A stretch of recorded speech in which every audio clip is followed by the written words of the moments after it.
What's good, man? I can't say that N word because this Zay talking about some. Don't say the N word in the first 2 minutes of the video. Stupid Annie. Anyways, order blocks. We're going over order blocks today. Um, Going over order blocks, just another signature and price similar to fair value gaps. It will give you just more confidence and confluence when you're trading. And when I keep saying confluence, I feel like I haven't really. If you don't know what confluence means, it just more factors that give you reason to take a trade, right? So, like a fair value gap is a confluence because it just gives you a reason why your trade is right. So what an order block is, just similar to a fair value gap, but it's just a different signature and price. It is a form of candles that there's a lot of resting liquidity at, and it's an area where the market movers, the people that have a lot of contracts, a lot of money to be trading, would like to re-enter positions or add on to the positions, causing market to push further in the original direction that it was in, right? To give you guys an example of how to understand an order block, I'm going to give you guys the best type of order block first. So this is a bullish example. I'm going to type this clear. This is a bullish example. Bullish. A lot of people, if you see it on Twitter or anything, a lot of people call it OB, but it's just an order block, right? Oh, I'm tripping. Order block. Bullish OB or order block / order block, right? Come on. Okay. What an order block is, let me just show you guys in this example. Let's say that price came down, swept liquidity, and it's the last consecutive candles in a bullish example, the last consecutive candles that formed that swept this liquidity. The last bearish consecutive candles. It could be any number of candles, but those last candles that formed that swept sell side that were bearish in a bullish example are the order block. So what price tends to do is, because you know that price reverses at certain liquidity points. So let's say it sweeps a form of sell side, a significant sell side point, right? And then gives you a strong reaction to the upside, right? It gives you a strong reaction to the upside, and you know that market wants to reverse, and you know that since, okay, it gave me this reaction, I know that it swept the sell side and it's bouncing to the upside, right? Because now you think the market's going to be bullish, and now you think the market will continue to go up, and so you know that you always want to get perfect entries. Obviously, you always want to get better entries, just like the market makers. You want to be on the market maker side. That's when order blocks come into play, because market makers or market movers, the people with all the money, they obviously don't want to buy something that's expensive. They want to buy something that is at a discount, which I'll get into in the equilibrium premium discount video. But what price will tend to do is come back down here to the order block, because it won't sweep this liquidity out. It sometimes will, but if it's truly bullish at that moment when you think it is, and your bias is correct, something like this, then order block will get respected. It'll come down to this order block, and remember, this is the sell side that got swept over here. This, like, let's say this is a big 4-hour candle, and this is the target that you wanted to see get swept. It swept this area, formed 2 down close candles in a bullish example. Remember, in a bullish example, the order block will always be bearish candles, and vice versa. For a bearish example, the order block will always be bullish candles, because it's what came down and swept it. So obviously, if they're down close and they're coming down and sweeping a sell side, they have to be bearish because it's going down, right? So then you draw out your little box from the top of the candle, from the top of the body to the bottom of the body of the last candle of the order block. Sometimes it could be 1 candle, sometimes it could be 2, sometimes it could be 3. But it's just the last consecutive candles that swept that liquidity is the best type of order block. That's not the. It doesn't have to sweep liquidity, but the best order blocks are the ones that sweep liquidity, and those are the ones you should mainly pay attention to. And to give you guys even more of context of how this all adds together, even though I'm not going to give you guys a strategy yet, what do you guys see here that I've went over in the last couple videos? If you've really been locked in, what do you guys see here? Anything that pops out at you that is another, I'm going to give you a hint, that is another area of confluence that price should keep going to the upside. The fair value gap, right? You see this fair value gap. So now, this is when I say we have multiple confluences, making you more confident in your trade, making you know that price is going to respect those areas and go in your direction, right? So we have an order block. We have the OB right here. Make that green. We have the OB down here, swept liquidity, the last consecutive candles to sweep the liquidity. It formed it had a strong reaction off that level, formed the order block, and there was a fair value gap here as well. So we know that price is coming into the fair value gap and it's respecting the order block, meaning, okay, now I know price is even going to be even more bullish because there's two confluences adding up, right? Okay, boom. Now, one thing that I forgot to say, in order to for an order block to become active, a candle has to close in the opposite direction above it. And when I say this, I simply mean, for a bearish example, you see this order block, right?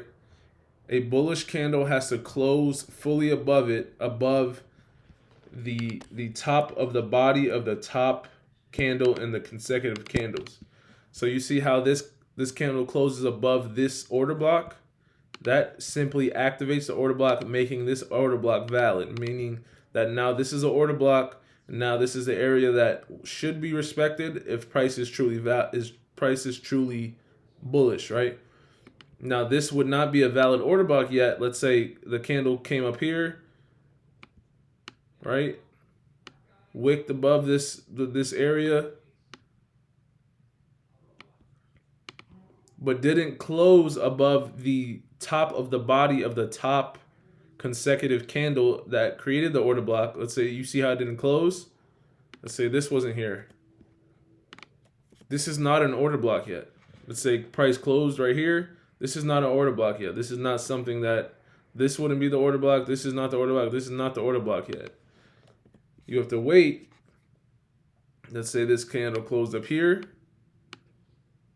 Now it's an order block because it closed above the top candle in a bearish example. And now this would be all vice versa in a bearish example. I meant to say bullish example when I was just saying that, but now, like I said before, the best order blocks are the ones that sweep liquidity, but they do not have to sweep liquidity to be considered an order block. I'll explain that in a second. Okay, now in a bullish example, bro, my eyes are dry as hell, bro. I don't know what's been going on with my shits. Right? Okay. Now what is this high that what am I gonna call this high? Have you been paying attention? A liquidity point. This is gonna be, for my example, this is gonna be buy side liquidity because it's liquidity on the upside. It's liquidity at a high. So it's buy side liquidity. And so for a valid order block, what do I want to see? A sweep of liquidity, right? Okay, so we see price moving around, not really doing nothing, right? Kind of just chopping, and then boom, we get a nice green candle that sweeps this liquidity, right? In this example, I'm gonna just keep it to 1, right? It sweeps this liquidity, and now it's just straight. Wait, let me make this red actually. Now it's just straight dumping, right? Now it's just straight dumping off that liquidity point. So now where's the order block? And what made it an order block? The order block is this. In a buy side, in a bearish order block, and a buy side sweep, the order block is green, right? Order block is right here. This is the order block from the bottom of the body to the top of the body, vice versa, top of the body, bottom of the body. Do not include the wicks in your order block. The order block is just the body of the candle. It swept this buy side liquidity. Now it formed this order block. Now market movers, now the big money in the market is willing, if price comes back in here, re-enter the positions, add contracts to the positions, because they're getting it at a good price once it comes back up to here. Because they're not going to buy down here, because that's just ruining the value of their contracts, right? Because they're selling it at a lower price. You don't want to do that. You don't want to buy something. You don't want to sell something at a lower price than you originally sold it at, right? So now the market movers wait for a price to come back to that order block, or that dollar, because they don't see it as order blocks, right? They see it as dollar amounts, right? So when they're looking at price of this asset, right? Because obviously they're not going to look at a chart and be like Goldman Sachs is not going to look at a chart and be like, oh, that's an order block. No, they're not going to do that. This is the data set that represents that money. So they know once price comes up to 21, let's say it comes out to 22,000, right? Because you could see on the right side of my chart, it says 22,000.25. They see that, oh, price came up to 22,000, and that's obviously because the data, the trading view is going to represent that data as candlesticks. To us, that's an order block. To them, that's a good price. To them, that's a discounted price to sell their contracts at. So it comes back up to here. Boom. Now, if price is truly bearish, it should respect this order block, this bearish order block, and react off this order block, right?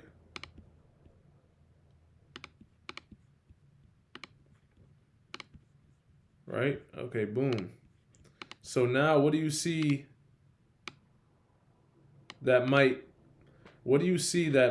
give you guys some iffy thoughts if this were a trade that you were looking into? What do you see here that's like, okay, price might not be bearish, but it seems like since it respected the order block, it seems like it could continue to be bearish. If you really locked in, you should be able to get this shit. This fair value gap got violated. This fair value gap was not respected, right? You see, it didn't respect this bearish fair value gap, meaning price is not really showing that much of bearish price action, but it still respected this bearish order block.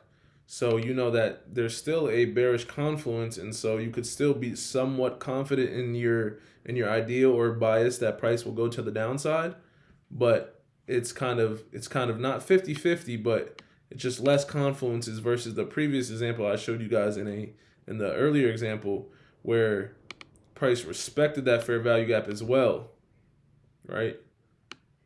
And there's not always gonna be a fair value gap as well. I'm just trying to show you guys how to put it all together slowly.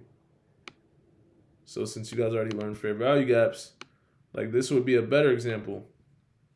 It barely tapped into this order block because you guys could see from the body, the bottom of the body to the top of the body.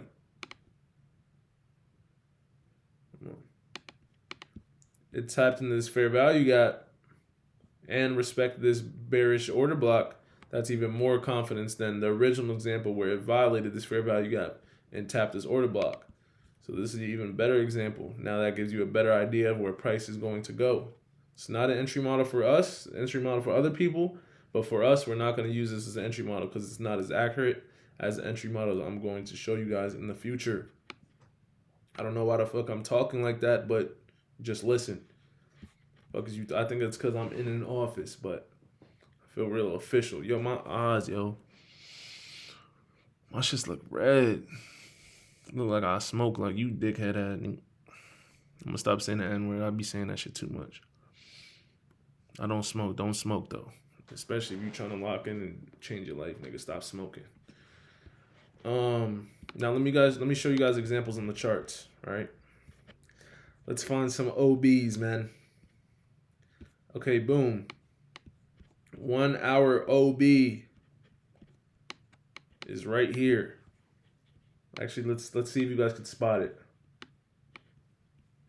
It might be a little bit harder looking at the charts and my candles are different colors, but try to spot it. It didn't give you a great reaction, but it gave you a somewhat of a reaction. Right here. Right here. Come on, bro. Right here. These consecutive bearish candles that swept this liquidity point. Right? Actually, let me see if I can give you guys a better. Okay, this is a better example. Okay, so you guys see how this liquidity point was swept. Because I'm going to show you guys, this is a better example because it's more significant liquidity point. So you guys see how this liquidity was swept? Right?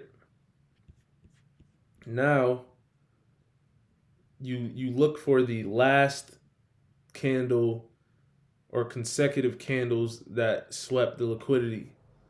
So you can't consider this whole area a order block because there's a bullish candle that separates it. It's the last candle or the last candles that swept without there being a bullish candle, right?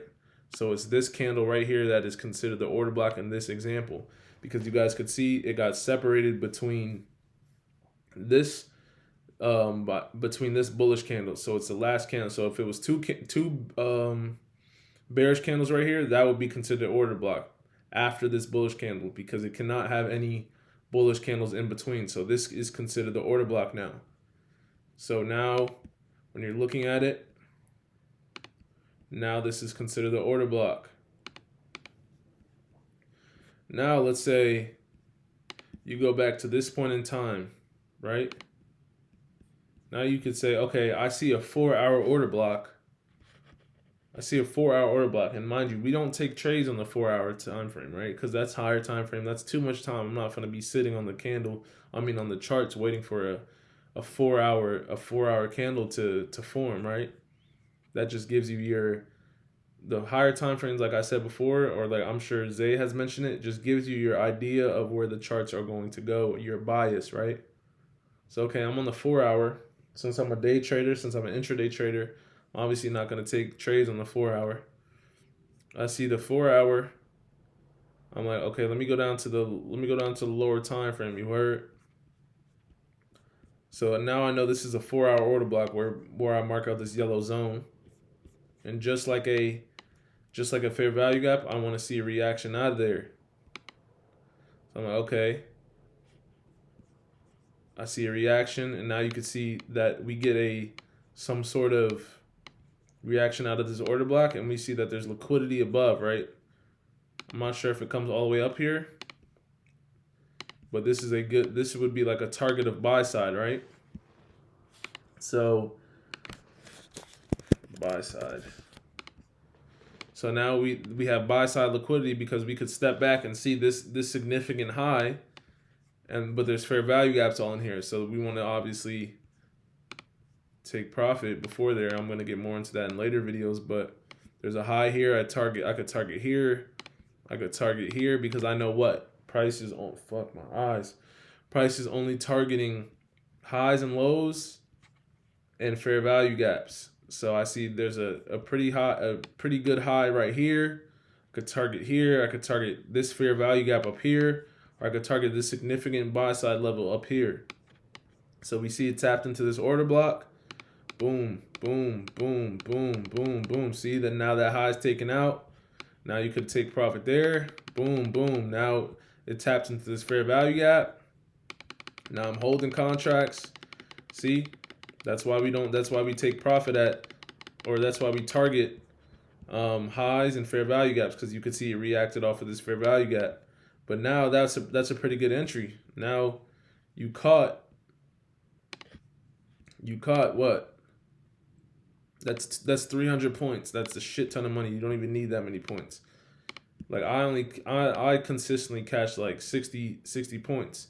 So when I go down to the 1 minute time frame, which you guys will see later, I only need a reaction of at least this many points, because on the 1 minute time frame, that's an even bigger reaction. But if you're trading on the 15 minute, that order block gives you a valid reaction. So order blocks are just more confluences to your trade, right? I'm sure there's a fair value gap on the 15 too.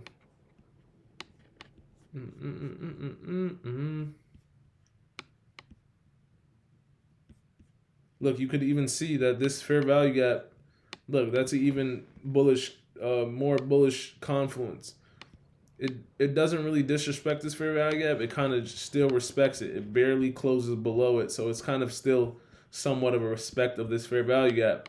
So now you have a fair value gap on the 15 minute, even though it's not on the 4 hour. You have a 4 hour order block, and then you have a 15 minute fair value gap like I went over in the previous videos. Now you know, okay, that's very bullish. That's a very bullish confluences. Let's see if I get a reaction out of there. So we get a reaction, and now you look for your entry model, which I'll teach in a couple videos. But now that's when you look for your entry model. That's when you look for your setup, and you get your setup, and you catch your points, right? That's how you make your bread, right? Boom. Now, like I said before, order blocks don't always have to be a liquidity sweep. Sometimes order blocks could just form in between candles, right? Like right here on the 15-minute example. This swept no liquidity. This swept zero liquidity right here. Just tapped into a fair value gap. But because it's okay, here's a better explanation of it. It is a candle that is sandwiched between two opposite candles, right? So in a bear, because I'm going to explain bearish. In a bearish example, it is a bullish candle sandwiched between two bearish candles. It doesn't have to be two, but a bullish candle sandwiched between bearish candles. As you guys could see here, here's a perfect example. This is the order block right here.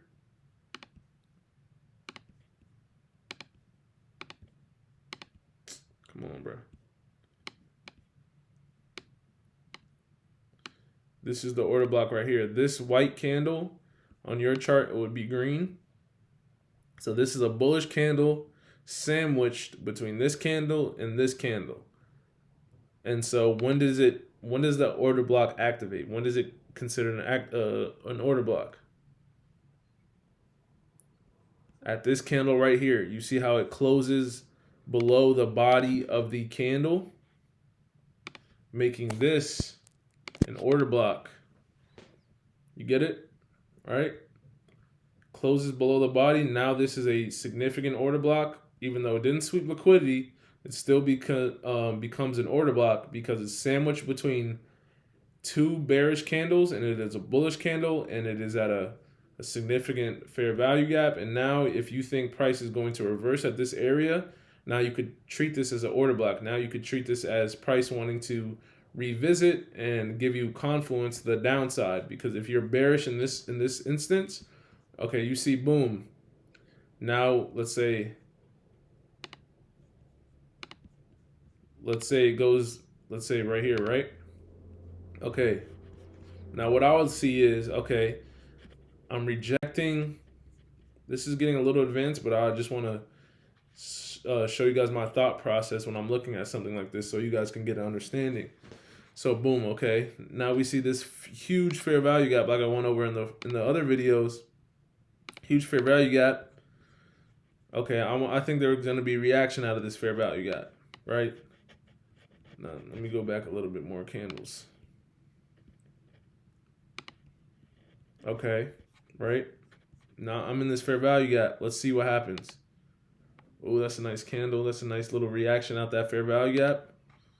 Oh, damn, price is kind of chopping a little bit. Maybe it'll create an order block because it showed this bullish candle sandwiched between two bearish candles. Maybe if I get a close below the body of the bullish candle, this white candle, then maybe it will create an order block. Oh, damn.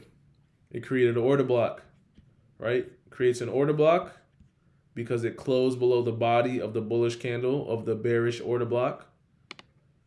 What else did it do? What else did I do? I showed you guys this in other examples. Tell me, my nigga. Come on, lock in.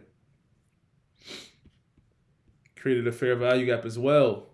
So now I have two confluences within my trade. Now I see, okay, bearish order block, bearish fair value gap.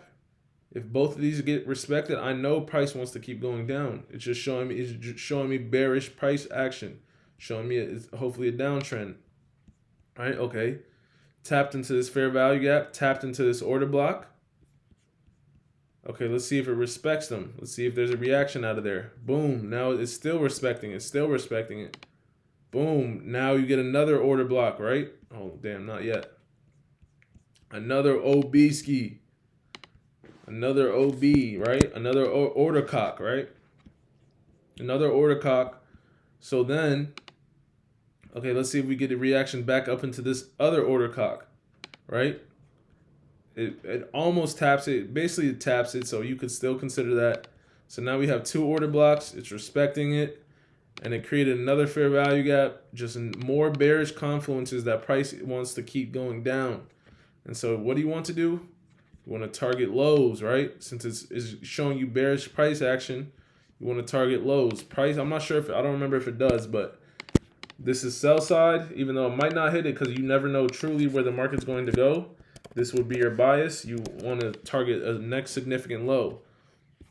Also, there is a fair value gap right here, so price could reject this fair value gap as well. Okay, boom. Oh, it's respecting. Respecting. Okay, now, boom, right? It violated that fair value gap. Now, damn, now it's even more bearish because I know it's not respecting what? Bullish price action. Because if price was bullish at this point, it would continue to respect this fair value gap and reverse to the upside, but it didn't. So now I know that even though you're never 100%, but you know that price should target this low if it's truly bearish. Now you want to see this. Boom. Boom, boom, boom, boom, boom, boom, boom, boom, boom, boom. Come on, bro.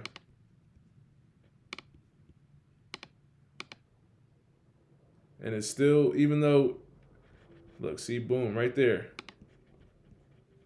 Look, exactly, right here, right?